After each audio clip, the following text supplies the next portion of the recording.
नमो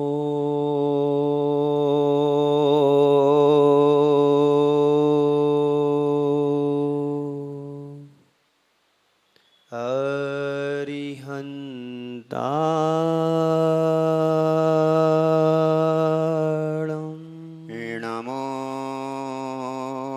अरिहन्ताणम् नमो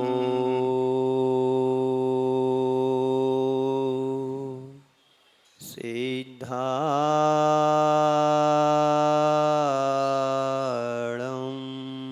नमो सिद्धाणम् नमो आयरियाणम्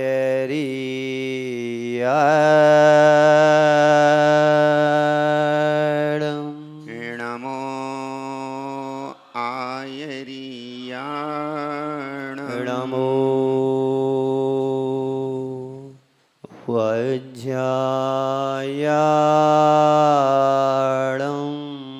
नमो वज्रायाणम्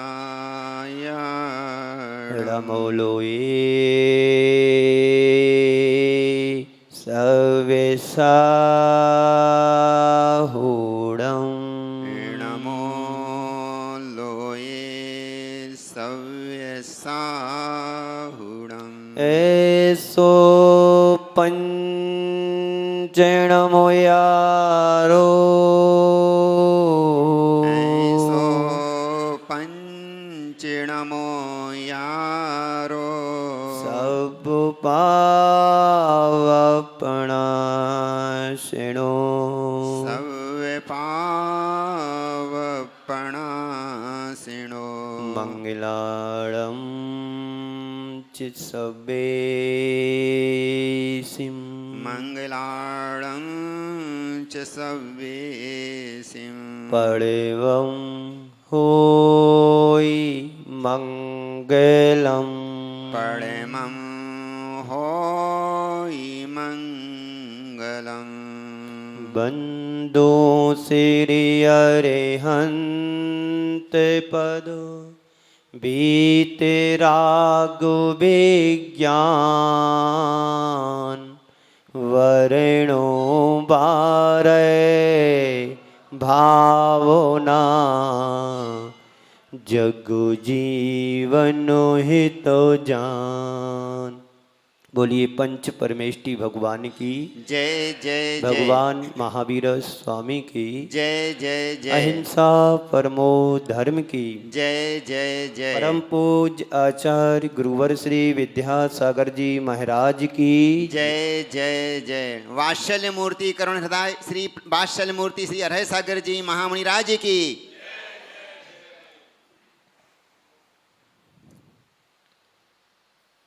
हम सभी बड़े भाग्यशाली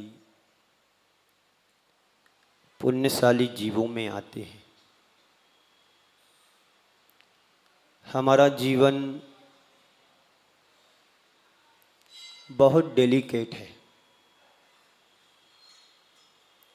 जहाँ कहीं से भी हमारे जीवन से कर्म चिपक जाते हैं।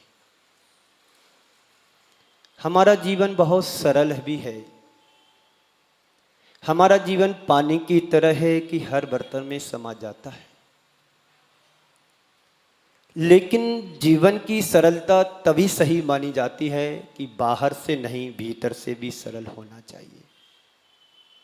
भीतर से सरलता तुम्हारी कर्मों की निर्जरा करने में समर्थ होती है। बाहर की सरलता मात्र बाहर से व्यक्ति को देखने में समझ में आ सकती है, पर संत कहते हैं कि हमारे भीतर की सरलता भी वैसी होना चाहिए जैसे बाहर सरलता दिख रहा है। लेकिन हम सबके साथ एक बहुत बड़ी विडंबना रहती है। यह हम अपने मन की दुर्बलता या कमजोरी समझें। बाहर तो हम बहुत सज्जनता से पेश आ जाते हैं, पर अंदर जो मन वचन काय की कुटिलता है, इससे हम बहुत पेश नहीं आ पाते हैं कि जो मन में हो सो बचन उचरियो, बचन से हो सो तन से करियो। ये हर वर्ष हम परीक्षण पर में पढ़ लेते हैं, पर वैसा करने में हम समर्थ नहीं हो पाते हैं। तो क्यों नहीं ये विचार अपने मन में करो, प्रश्न स्वयं से पूछो, कहाँ पर हमारी कमजोरी है, कहाँ पर हमारी कमी है कि हम पढ़ने के बावजूद भी उस पर हम अमल नहीं कर पा रहे। हमें जो जीवन पाया है बड़ी कठिनाइयों से पाया है। हमारा जीवन सपाट मैदान की तरह नहीं है। हमारा जीवन पर्वत नदी नालों की तरह टेढ़ा मेढ़ा है। जैसे एक पर्वत बहुत ऊंचा भी होता है, नीचा भी होता है, अप डाउन जैसा होता है, जैसे एक नदी सीधी नहीं बहती है, आड़ी टाड़ी बह करके फिर भी अपने गंतव्य को प्राप्त कर लेती है। पर संत कहते हैं हमारा जीवन भी उस नदी की तरह है। वह नदी तो अपने समुद्र में जाकर के अपनी यात्रा को पूरा कर लेती है, पर हमारा जीवन जो मनुष्य जीवन है, टेढ़े होने के बाद भी हम जहां की तहां हैं। छोटी छोटी बातों में हम उलझ जाते हैं, जरा जरा सी बातों को हम अपने जीवन में घर बना लेते हैं।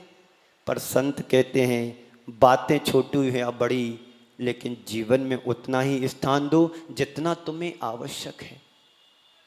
तो हम कर्मों से बच पाएंगे, कर्मों की निजरा कर पाएंगे। हम छोटी छोटी बातों को अपना आधार बना लेते हैं, जिससे हमें कर्म और बनते हैं, नया कर्म हमारे जीवन से जुड़ जाता है। पर निर्जरा करने का समय आया था हमारे पास, उसको भी हमने अपने हाथों से खो दिया। समता सर्वभूतेषु संयमे सुभावना आर्त रौद्र परित्याग से तद्धि सामायिकम मतम या व्रतम। समता सर्वभूतेषु संयमे सुभावना, समता ही हमारा सबसे बड़ा गुण धर्म है। और समता ही यदि हमारे जीवन से छिन्न हो गई, भिन्न हो गई, तो क्या बता हमारे जीवन में आदरोत परिणाम बचेंगे, जिससे कर्म बनेंगे, कर्म बन करके संसार का विस्तार होगा। पर संत कहते हैं कि कितनी भी बड़ी से बड़ी प्रतिकूलताएं तुम्हारे जीवन से जुड़े, तुम्हारे जीवन में आए, उसमें समता, समता, सिर्फ समता रखना है, तो कर्मों की निर्जरा कर सकते हैं। दुख तुम्हारे जीवन में आया है, दुख ना आए यह हमारे हाथ में नहीं है। दुखों को सहन करना तो हमारे हाथ में है। प्रतिकूलताएं ना आए यह हमारे हाथ में नहीं है, पर प्रतिकूलताओं को सहन कैसे करना यह तो तुम्हारे हाथ में है। कोई गाली दे, रोकना ये तुम्हारे हाथ में नहीं है। गाली को ना सुने यह तो हमारे हाथ में, तपस्या होगी तुम्हारी, कर्मों की निर्जरा होगी। प्रतिकूलता आई है, उसको सहन समता भाव से सहन कर रहे हैं, तुम्हारी तपस्या हो गई और कर्मों की निर्जरा कर दी। एक सम्यक दृष्टि जीव कैसे निर्जरा करता है, आचार्य उमा स्वामी जी महाराज तत्वार सूत्र में कह रहे हैं।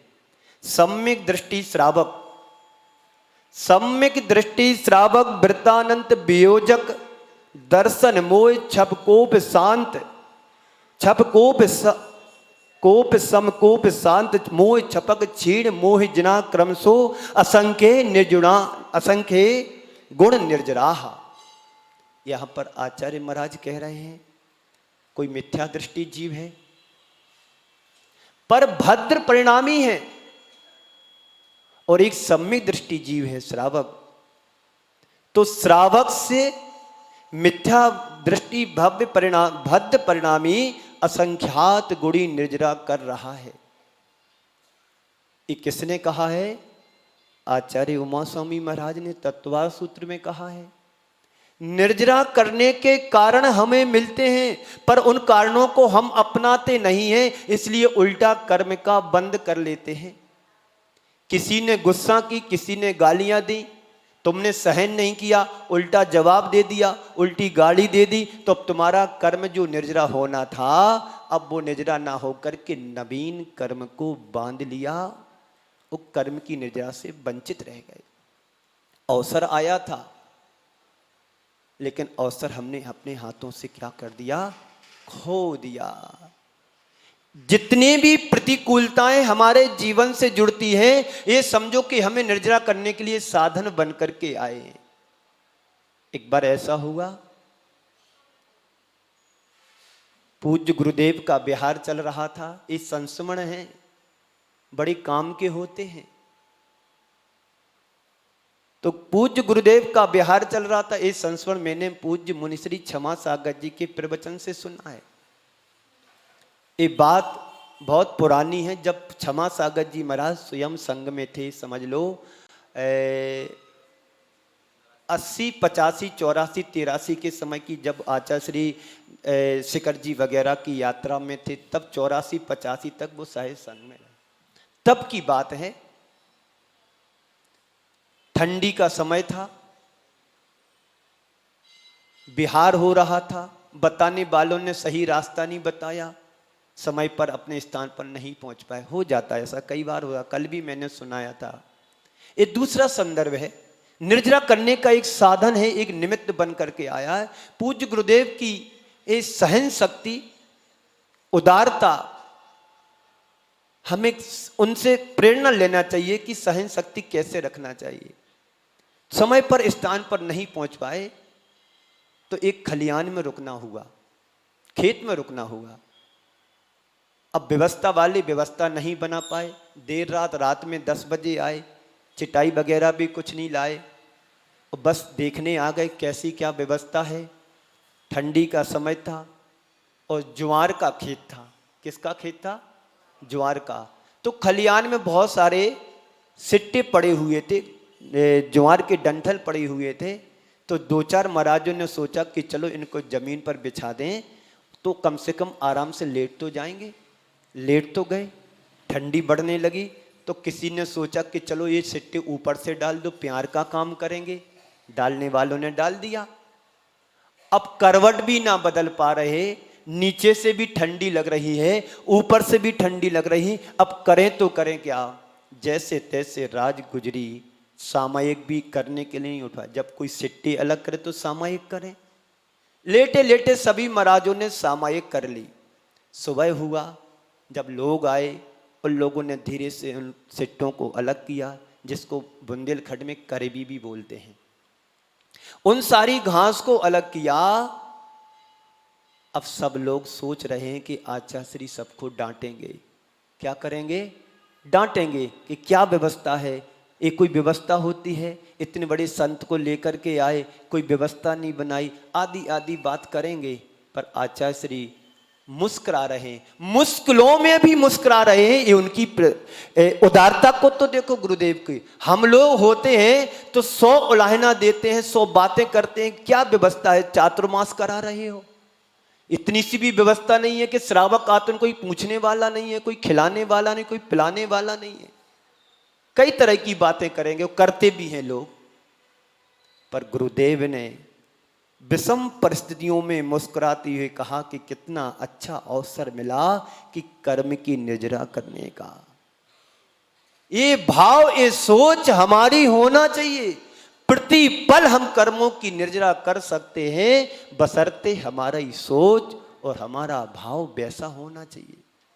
पर हम इससे विपरीत करते हैं तो निर्जरा करने की जगह उसका बंद कर लेते हैं, लोगों को दोषी ठहराने लगते हैं। ये भी तो सोचो कि हमारा कर्म का उदय ऐसा आया होगा कि व्यवस्थित जगह नहीं मिली, होने के बाद भी जगह पर स्थान पर नहीं पहुंच पाए। तो सम्यक दृष्टि श्रावक वृत्तानंत वियोजक दर्शन मोह छप कोप सम कोप शांत मोह छपक क्षीण मोह जिन्हा क्रमशो असंख्य गुण निर्जरा। कह रहे हैं, कहते हैं कि मिथ्या दृष्टि सम्यक दर्शन के यदि सम्मुख होता है तो ऐसा भद्र मिथ्या दृष्टि करण लब्धि में ढला हुआ, उसकी जो जितनी कर्मों की निजरा है उससे असंख्यात गुणी कर्मों की निजरा एक सम्यक दृष्टि अंतर मुहूर्त में कर लेता है।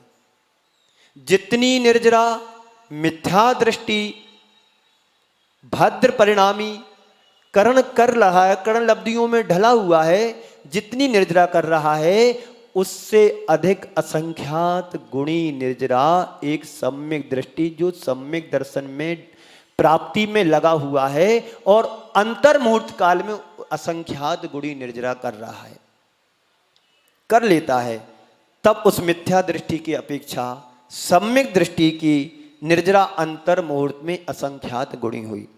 असंख्यात गुणी निर्जरा का अर्थ क्या हुआ? कहते हैं असंख्यात असंख्यात गुणित क्रम में बढ़ती हुई निर्जरा। जैसे 10 में 10 का गुणा करोगे जो संख्या आएगी उससे अगले समय में 100 में 100 का गुणा करोगे उससे असंख्यात गुणी अगले समय में, ऐसी क्रमबद्ध पर्याय से बढ़ती हुई निर्जरा होती है। भाव की विशुद्धि अंदर से होना चाहिए, जो बाहर से दिख रहा है वैसा नहीं। हमारे अंदर परिणामों में विशुद्धि होगी तब निर्जरा होगी, अन्यथा नहीं होगी। तो सम्यक दृष्टि श्रावक की निर्जरा असंख्यात गुणी हुई।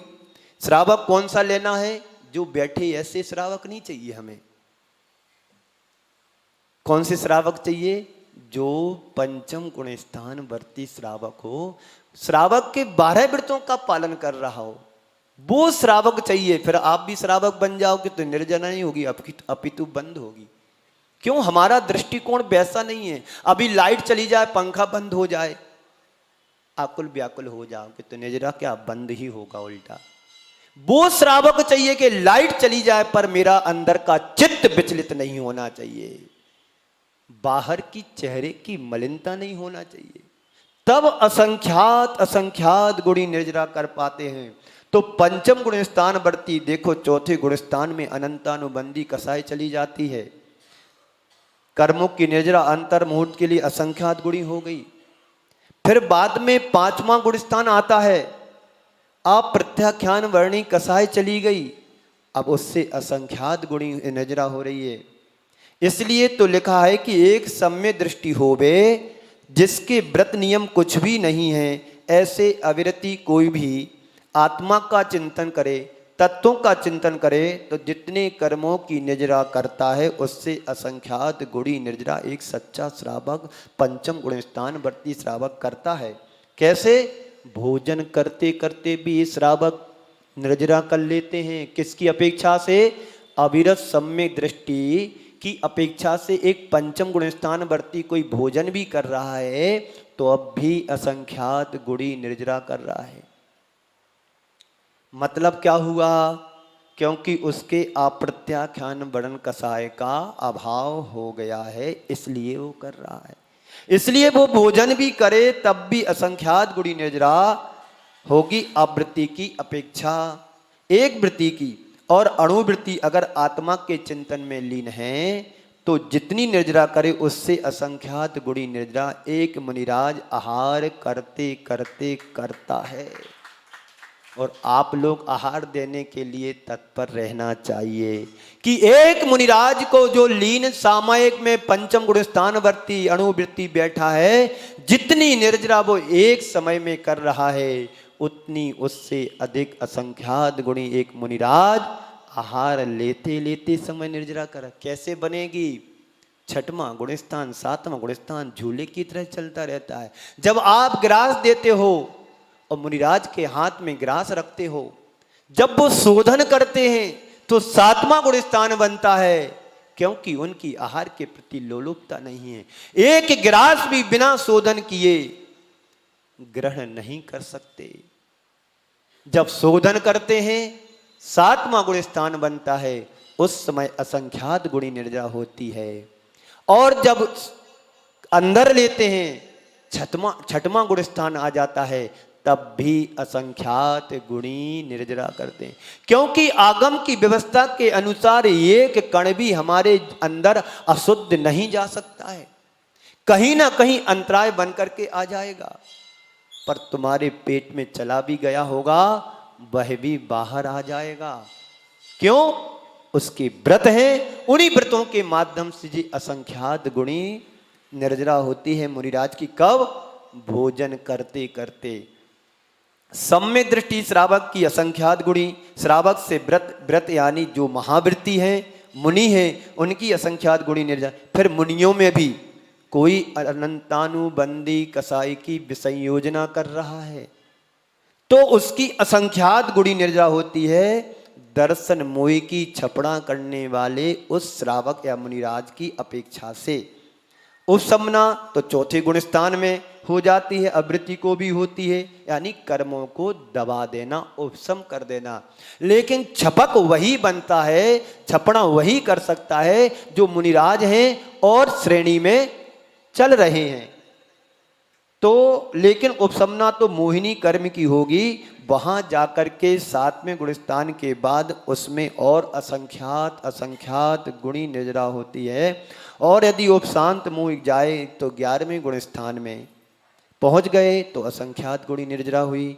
और अगर यदि कोई छपक होवे तो जितनी उपशमना वाले की असंख्यात गुणी निर्जरा होती है उससे असंख्यात गुणी अधिक निर्जरा छपना करने वाले यानी क्षय करने वाले मुनिराज की निर्जरा होती है। अब वो 11वें में न जाकर के सीधे 12वें गुणस्थान में जाएगा। दोनों के श्रेणी चढ़ने में गुणस्थान एक से रहेंगे, पर अंतर इतना आ जाता है जो उपशम करने वाला होता है मुनिराज वो 11वें गुणस्थान तक जाएगा।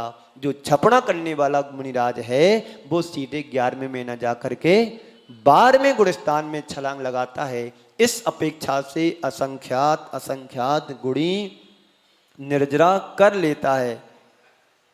केवली भगवान के तो निर्जरा असंख्यात गुणी, इस तरह से निर्जरा का क्रम ऐसा बढ़ता चला जाता है। सवाल सिर्फ इतना है कि जितनी जितनी जिसकी कसाय मंद होगी उतना उतना कर्मों की निर्जरा ज्यादा होगी। कसाय भरे रखे हो, भले तुम श्रेणी में भी आरूढ़ हो रहे हो, यदि कसाय अंदर की मंद नहीं है तब भी निर्जरा नहीं होगी। तो इस तरह से हमारे लिए कर्मों की निर्जरा का एक साधन ये भी है। आचार्य कहते हैं हमारे जीवन में यदि सुख दुख जो भी है उसमें यदि हम कसायों में मंदता लाते हैं तो हमारी निरंतर असंख्यात असंख्यात गुणी निर्जरा होती है। ये निर्जरा अधिकार समय सार में भी है, वहां पर भी अध्यात्म में जीने वाले श्रावक या मुनिराज उसका स्वाध्याय करके भी असंख्यात गुणी निर्जरा कर लेते हैं। कैसे करोगे असंख्यात गुणी निर्जरा?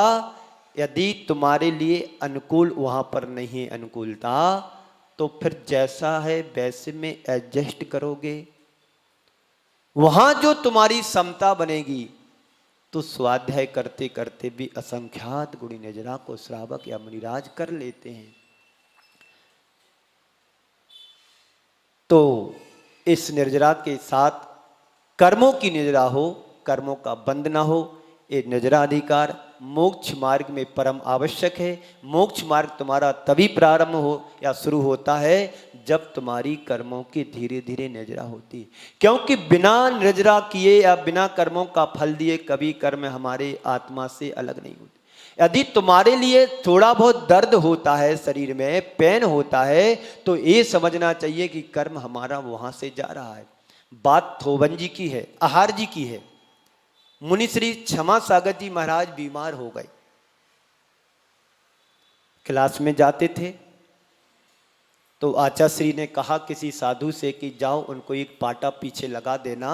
महाराज श्री स्वाध्याय में बैठते हैं, अनुकूलता कम रहती, कम से कम टिक सकें। क्या कर सकें?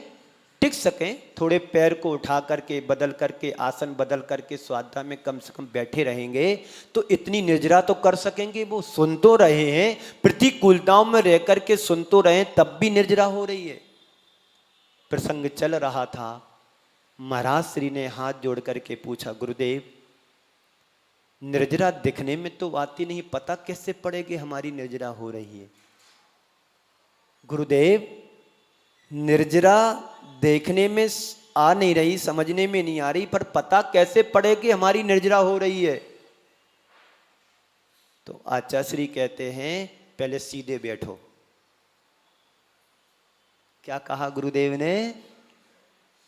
उन्हीं की बात उन्हीं से कह रहे हैं कि पहले सीधे बैठो। शायद वो ऐसे टिक कर बैठे होंगे, अस्वस्थ थे, अनुकूलता नहीं थी, और गुरु आज्ञा से पाटा लगा था कि ताकि ये बीच बीच में टिक जाएं। पैर को भी थोड़ा फोल्ड कर लें, मोड़ लें, ऊंचे नीचे कर लें। तो गुरुदेव कहते हैं पहले आप सीधे बैठना सीखो, सीधे बैठो। सीधे तो बैठ गए, अब उनने अपनी आसन बदली। तो आचार्य श्री तो देखते रहते हैं अपनी पहनी नज़र से कौन क्या कर रहा, स्वाध्याय भी कराते हैं और अपने शिष्यों को बाच भी करते हैं। वो किसी की गलती को देख करके उसकी गलती उसी से नहीं कहते हैं और उस गलती के माध्यम से सारे शिष्यों को एक अच्छा सा मैसेज देते हैं। ये हमारे गुरुदेव की बहुत बड़ी विशेषता है कि जिसने गलती की उसने गलती, उसकी गलती उसी से नहीं कहते हैं, पर उस गलती के माध्यम से सबको एक समाचार, मैसेज, संदेश दे देते हैं ताकि अन्य शिष्य भी इस तरह की हरकत या गलती ना करें। तो जैसे ही उन्होंने पैर को, आसन को बदला तो आचार्य श्री कहते हैं क्यों पैर में दर्द होने लगा? हाँ गुरुदेव, दर्द हो रहा। ये क्या है? कर्म में निकल रहे हैं जहां घुटने में दर्द हो रहा है। एक गुरुदेव ने कहा जहां जहां हमारी बॉडी में पेन हो रहा है समझ लेना कर्म उस स्थान से बाहर निष्कासित हो रहा है, निकल रहा है। पर आप लोग क्या करते हैं? कमर में दर्द होता, घुटने में दर्द होता तो क्या स्प्रे लगा लेते हैं कि कमर में दर्द ना हो, घुटनों में स्प्रे लगा लेते घुटने में दर्द ना हो। और इतना ही नहीं, अब आप तो घुटने भी बदलवा लेते हैं ताकि चलने में सहूलियत हो।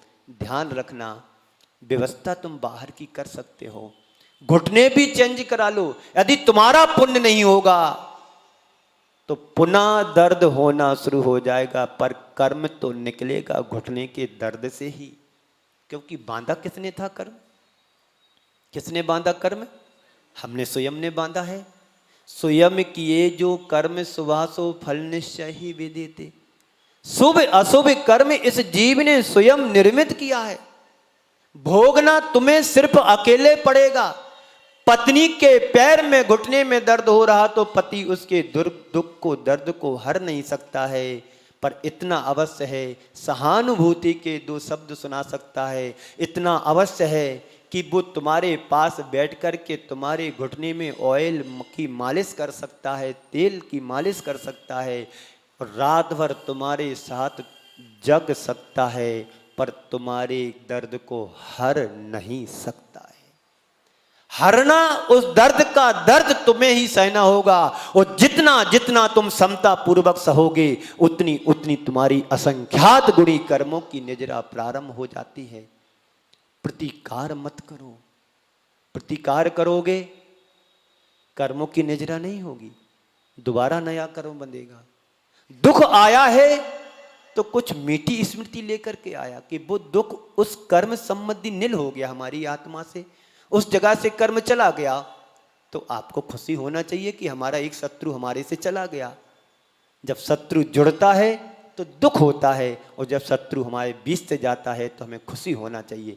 तो जब जब तुम्हारे जीवन में दर्द हो समझ लो मेरा कर्म निकल रहा है, मेरा कर्म जा रहा है। मान लीजिए हमारे सिर में दर्द हो रहा है तो वो दर्द नहीं हो रहा है, सिर के दर्द के माध्यम से वो असाता वेदनी हमारे जीवन से जा रही है। यही निर्जरा है, और ये कब होगी?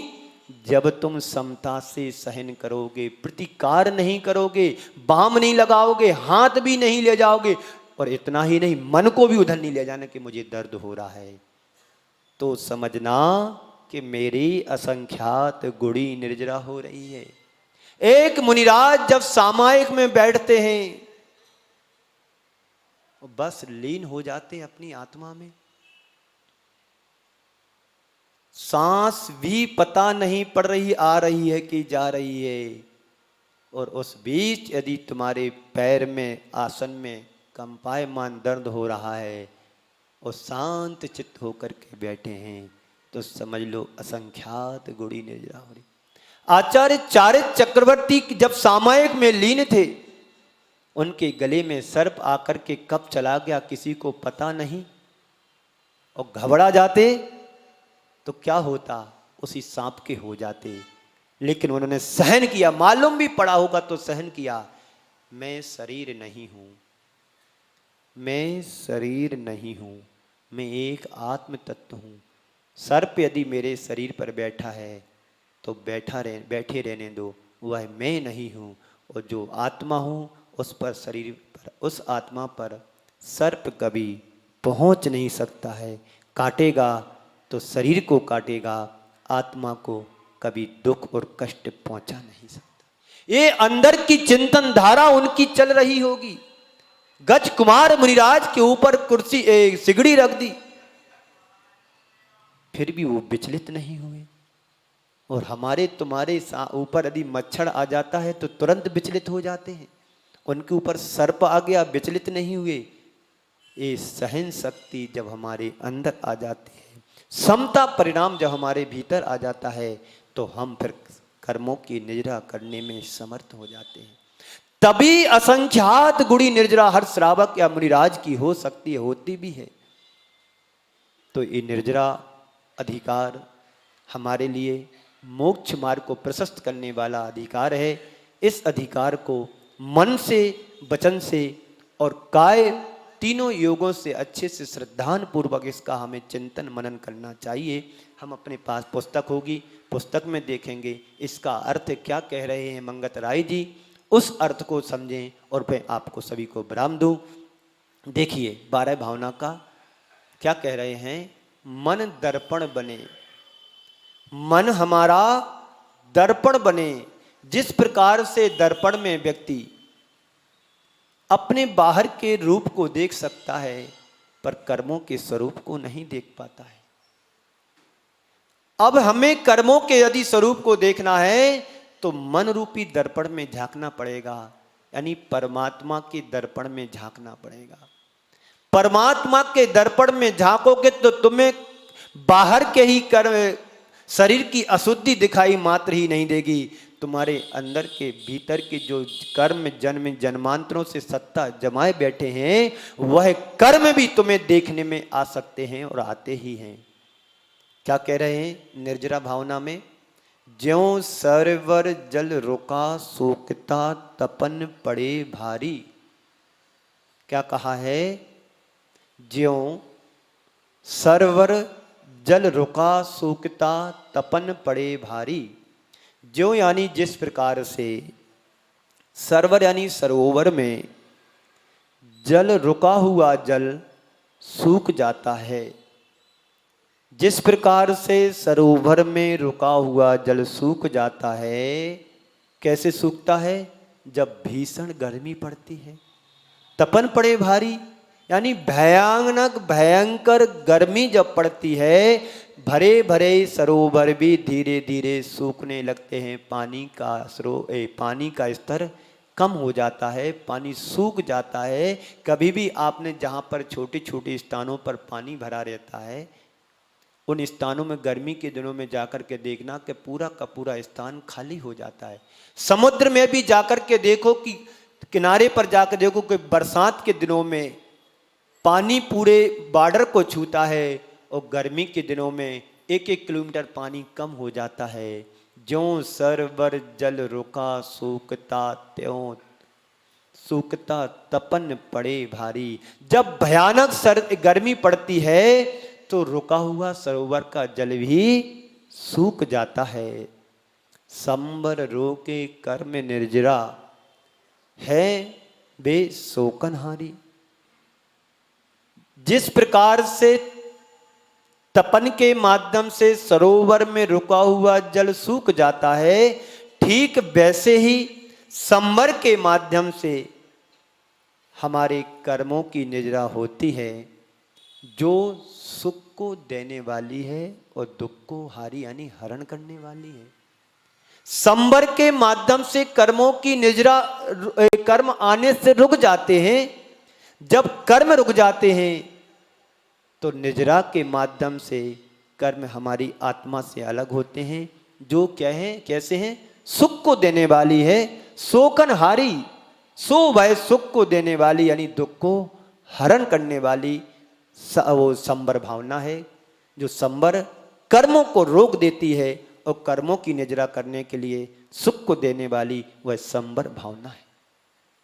उदय भोग सा विपाक समय पक जाए आम डाली। क्या कह रहे मंगत राय जी उदाहरण के माध्यम से, उदय भोग सा विपाक समय, जब कर्मों का उदय आता है, सा विपाक निजरा से मेरा कोई काम नहीं चलने वाला है। ये तो अज्ञानी प्राणी भी कर्मों को झड़ा रहा है। समय से कर्म उदय में आते हैं, फल देते हैं और फल देकर के चले जाते हैं, इसको साप विपाक निजरा बोलते हैं। इससे मेरा कोई काम सदने वाला नहीं है। लेकिन जो दूजी है, आप विपाक पकावे पाल विषे माली, तो उदय भोग कर्मों के उदय से साप विपाक यानी समय पर कर्म पक करके आम जैसे डाल पर समय पर पक जाता है, समय पर आम डाल पर पक जाता है, वैसे ही अपने कर्मों का फल देकर के समय पर कर्म फल देकर के झड़ जाते हैं। जैसे आम डाल पर पका, पक करके समय से क्या हो गया, गिर गया, ढल गया, टपक गया। ऐसे ही हमारी आत्मा में कर्म आते हैं, समय से आ रहे हैं। 100 साल की आयु है, कोई कर्म 70 साल में भोगने मिलेगा, बुढ़ापे का कर्म भोगने मिलेगा, जवानी का कर्म भोगने को मिलेगा, सास ससुर के दुख झेलने को मिलेंगे, बहू के लिए वो भी कर्म है। सहन करोगे तो निजरा होगी, और पलायन हो जाओगे तो और क्या होगा, गड़बड़ होने वाला। सास ससुर भी गए, पति भी गया और खुद का सुख भी गया। रुकोगे, सहन करोगे, कर्मों की निजरा होगी। तो ये भी तो एक दुख है। पति पत्नी में एडजस्टमेंट की कमी है, तो ये भी तो दुख है। पति तुम्हारे लिए कर्म के रूप में उदय में बन करके आया है, अब उसको तुम समता से सहन करोगे, फेस करो उसको। फेसबुक को मत देखना, पर पति को फेस करोगे तो तुम्हारा दुख निर्जरा में बदल जाएगा। पर हम करते क्या हैं, फेस नहीं करते हैं, फेसबुक में घुस जाते हैं, जिससे और कर्म का बंद होता है। कर्मों की निर्जरा करना चाहते हो तो कर्म को आमंत्रण दो, स्वीकार करो, उससे सामना करोगे, निश्चित हमारा कर्म की निजरा होगी, अवश्य होगी। महापुरुषों के जीवन को देख लो। भगवान महावीर को मुनि अवस्था में सर्प काट रहा है, दूध की धार बह रही है जहां खून की धार बहना थी, फिर भी उन्होंने नजर उठा करके उस सर्प को नहीं देखा।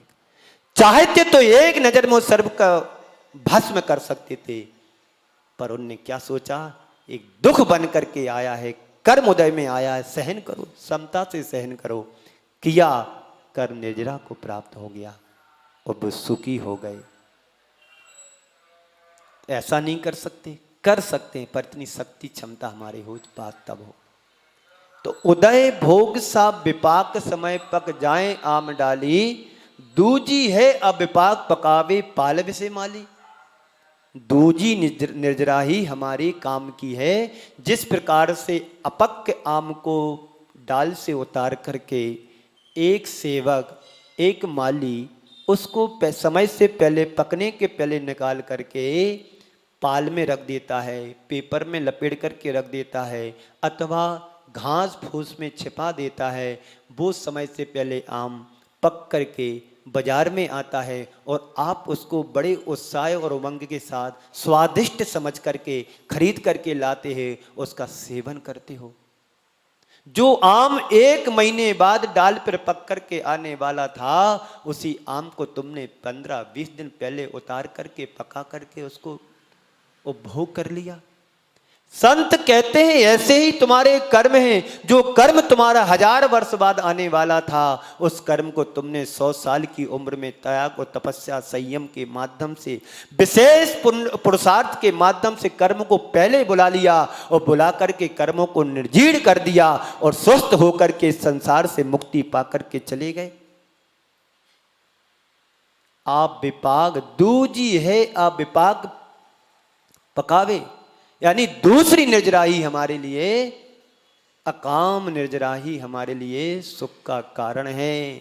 उस अकाम निर्जरा से ही हमारी कर्मों की निर्जरा होती है, तो ही सच्ची अच्छी निर्जरा मानी जाती है। आगे क्या कह रहे हैं, पहली सबके होए, संसार के सभी प्राणियों की पहली सा विपाक निर्जरा होती है। नहीं कुछ करे साम काम तेरा, नहीं कुछ सरे काम तेरा। इस पहली निजरा से तुम्हारा कुछ काम सधने वाला नहीं है, कल्याण होने वाला नहीं है। क्या होगा? कर्म आया, समय से निर्जीर्ण होकर के चला गया। इसमें तुम्हारा कोई पुरुषार्थ नहीं है। स्वस्थ बैठे हैं, अचानक तुम्हारी आंख में तकलीफ हो जाए, रात में तो अच्छे भले चंगे सोए थे, सुबह उठे थोड़ा दर्द हो रहा है यहाँ पर किनारे पर, क्या हो गया? कर्म उदय में आया है। अब वो आंख के माध्यम से, दर्द के माध्यम से तुम्हारी असाता वेदनी जा रही है। होता है ऐसा, सभी के साथ होता है। तो पहली सबके होए, संसार के सभी प्राणियों के सामान्य जो निर्जरा है, साविपाक निर्जरा है, संसार के सभी प्राणियों के होती है। किंतु दूजी करेज उद्यम करके मिटे जगत फेरा, जिससे कुछ भी कार्य नहीं होने वाला था वो साविपाक निर्जरा है। लेकिन दूसरी निर्जरा अविपाक निर्जरा या अकाम निर्जरा है, जिससे पुरुषार्थ पूर्वक करना चाहिए। क्यों? मिटे जगत फेरा, संसार के चक्र को मिटाना चाहते हो, संसार के भ्रमण चक्र को शांत करना चाहते हो, तो धर्म चक्र की शरण में आओ। संसार का चक्र तभी मिटेगा जब तुम धर्म चक्र से जुड़ोगे, और जो धर्म चक्र से जुड़ जाओगे तो फिर सिद्धों की श्रेणी में आने में सिद्ध चक्र में जुड़ जाओगे। बिना कर्म नष्ट किए कभी किसी को सुख या नहीं मिला है, सुख या मोक्ष भी नहीं मिलेगा। मोक्ष भी चाहते हो तो असंख्यात असंख्यात गुणी निर्जरा करना पड़ेगी। मोहिनी कर्म की उपशमना करो, मोहिनी कर्म की छपना करो। एक मिथ्या दृष्टि भी जब सम्यक दृष्टि की अपेक्षा से असंख्यात गुणी कर सकता है, सम्यक दृष्टि की अपेक्षा से अणुवृत्ति असंख्यात गुणी निर्जरा करता है भोजन करते करते समय। जब वही श्रावक सामयिक में बैठ जाता है तो साधु भी उस अणुवृत्ति सामयिक वाले से भी भोजन करते करते, यानी आहार करते करते असंख्यात गुणी निर्जरा कर, पर उसका ध्येय क्या है? शोधन क्रिया। आपने दिया, यहाँ वहाँ देखे खा लिया, तो कुछ नहीं होने वाला, बंद और हो जाएगा कि तुमने आगम के अनुसार चर्या नहीं की। दूजी करेज उद्यम करके, यानी पुरुषार्थ करके दूसरी जो निर्जरा करता है, अविपाक निर्जरा करता है, जिससे संसार का चक्र यानी फेरा मिटता है। संबर सहित करो तप प्राणी, मिले मुक्ति रानी। निर्जरा यदि करना चाहते हो तो पहले कर्मों को रोको। जिस नाली से कर्म प्रवेश कर रहे थे हमारे आत्मा में, पहले उसको रोको, स्टॉप करो।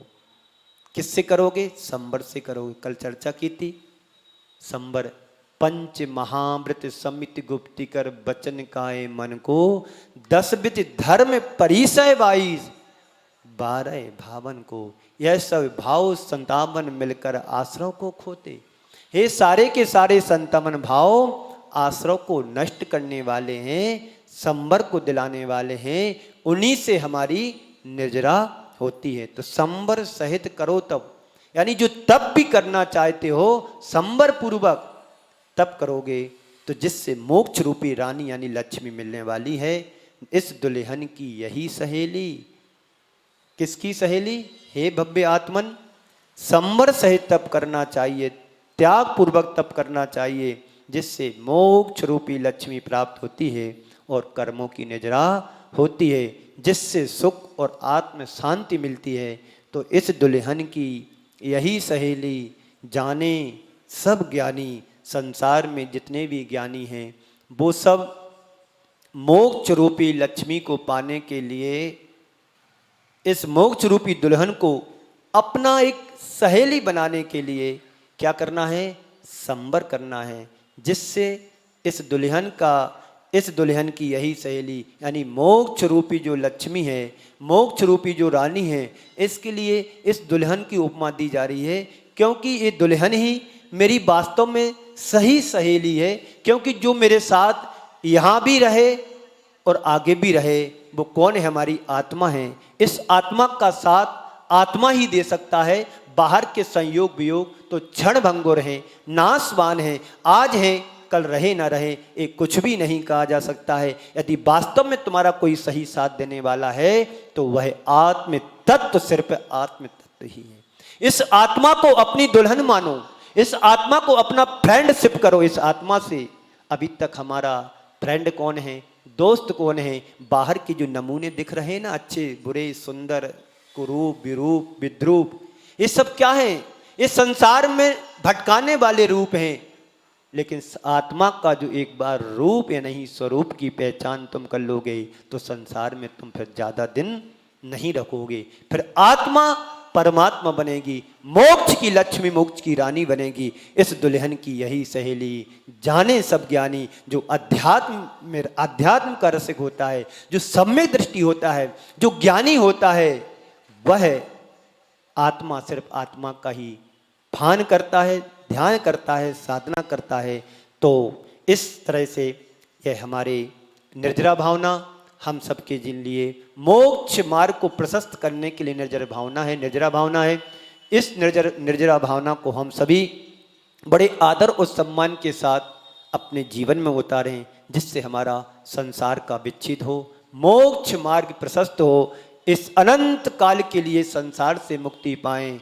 इस अनंत संसार के दुखों से बचना चाहते हैं तो हम निर्जरा भावना को अपने जीवन को आत्मसात करें। इसी मंगल पुनीत भावना के साथ पूज्य गुरुदेव के चरणों में नमन अर्पित करते हुए मैं अपनी वाणी को यहीं पर विराम देता हूँ। बोलिए परम पूज्य आचार्य गुरुवर श्री विद्यासागर जी महाराज।